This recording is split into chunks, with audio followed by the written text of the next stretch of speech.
Hello दोस्तों, मैं हूँ सारिका शुक्ला। अपने यूट्यूब चैनल पे आप सभी का स्वागत करती हूँ। आज मैं आप लोगों को एक जनियो गीत सुनाने जा रही हूँ। जनियो जब होता है, भीखी पड़ती है, उस समय का गाना है। सात घड़ी दिन दोपहरी दिनवाय थाई लागे रे, अरे कहाँ गई दादी हमारा तऊ भिखिया न छोड़ाई रे, अरे कहाँ गई दादी हमारा तऊ भिखिया न छोड़ाई।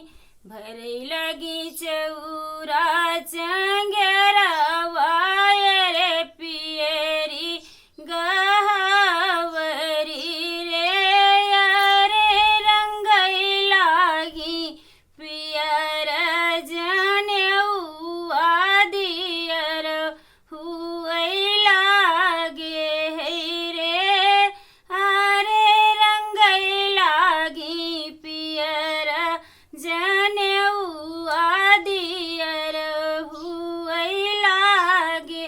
सात घरिया दिनी दोपहरी दिना वाया थाई लागे रे, अरे कहाँ गई मम्मी हमारा तऊ भिखिया ना डारई।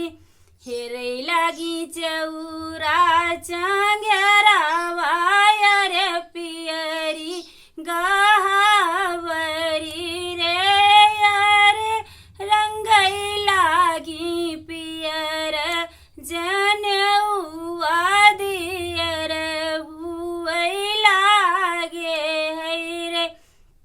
गाने को सुने, चैनल को लाइक शेयर सब्सक्राइब करें, कमेंट में बताएं कैसा लगा। धन्यवाद।